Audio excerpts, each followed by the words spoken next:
The House finally has a new speaker. Louisiana Congressman Mike Johnson was elected to the top job in a Wednesday afternoon vote, winning 220 Republican votes. So, how did he do it? After all, bigger names, Steve Scalise, Jim Jordan, and even Tom Emmer, had faltered at various stages of the speakership process over these past 3 weeks. And Johnson is neither particularly well known or particularly distinguished in his first 4 terms in Congress. He's probably best known, nationally at least, for his role as a chief architect of a legal explanation for Donald Trump's attempted overthrow of the 2020 election results. But what Johnson had going for him that none of the other candidates for speaker did was that he was a warm body at a time when House Republicans were tired and fed up. I think Mike Johnson is going to probably win today simply because they are all exhausted, predicted former Pennsylvania Republican Congressman Charlie Dent in an interview with CNN on Wednesday, and that is exactly right. This whole thing is best understood then as less an affirmative vote for Johnson and what he stood for, than a tacit agreement that this public bloodletting by Republicans had to end, and that Mike Johnson was the guy in the right place at the right time. Consider just 2 examples that make my point. Example 1, Colorado Congressman Ken Buck. So Ken Buck won kudos and lots of cable TV airtime when he insisted he couldn't vote for a speaker candidate who wouldn't affirm that Joe Biden had won the 2020 election. As CBS News reported less than a week ago, let me quote, Buck says he is opposed to Jim Jordan because he refuses to acknowledge President Biden won and Donald Trump lost the 2020 election fairly. He also notes Jordan is among the Republicans who voted to overturn the election results. If Jordan is speaker, Buck notes, every Republican who runs in 2024 will have to answer for his action. Okay. On Wednesday, though, Buck voted for Johnson, who not only voted against certifying the 2020 election results, but was the creator of a legal theory on how the election should have been sent back to the state legislatures. Buck, in an appearance on CNN Wednesday, was asked whether Johnson had assured him that Biden won in 2020. I have not gotten that promise from Mike, Buck said.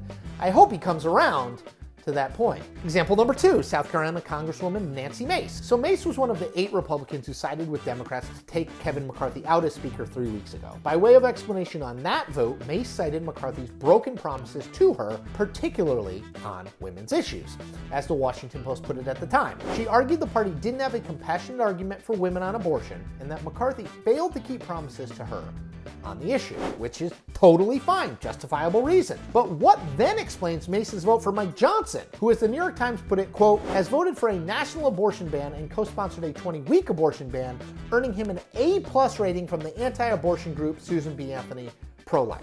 Yeah, so you get the idea here. And Buck and Mace are the rule, not the exception. The truth is that a bunch of members, moderates and conservatives, just dropped their deeply held reasons for opposing past speaker nominees in order to support Mike Johnson. Now, beyond exhaustion, which I do think is the main driver here, there are a few other things that worked in Johnson's favor. For one, he was seen as inoffensive. He's cut a very low profile since winning election to Congress in 2016 and doesn't seem to have pissed a lot of people off. Hell, there are senators who don't even know who he is. I asked Susan Collins what it would be like to work with Johnson on spending issues, and she said she doesn't know him, but was going to Google him this morning, tweeted CNN's Lauren Fox on Wednesday. Going to Google him. Great. Whereas Jordan, McCarthy, Scalise, and Emmer all had their enemies in the House, Johnson didn't seem to have any one faction of the Republican conference who refused to be for him. Then there was the Donald Trump factor. Trump had effectively tanked Emmer's candidacy 24 hours earlier by putting a post on Truth Social making clear that the two of them were not at all friendly. And Trump did the opposite Wednesday morning, penning a Truth Social post urging House Republicans to, quote, go with the leading candidate Mike Johnson and get it done fast. Trump also, by the way, sent out a congratulatory message to Johnson taking credit after the vote. Now, this is a party, particularly in the House, that has followed Trump's lead on, well, almost everything. So why not then go with Trump's preferred speaker candidate too? If you don't think that moving from Kevin McCarthy to MAGA Mike Johnson shows the ascendance of this movement and where the power in the Republican Party truly lies, then you're not paying attention, Florida Congressman Matt Gaetz told Steve Bannon of the new speaker. Yeah. Look, any successful politician or person will tell you that it is better to be lucky than good, and that timing is pretty much everything. None of this, then, is meant to throw shade at Mike Johnson. He won when others couldn't. He found a way to 220 Republican votes when it looked like there was no path. He's the speaker now, and no one can take that from him. at least not today. So what? This vote was not an affirmation of support in a dynamic new leader that can help transform the Republican Party. Johnson's win was primarily dictated by utter weariness from GOPers for the public process of picking a new leader. They got to a point where they felt like they had to pick someone, and Mike Johnson happened to be that someone.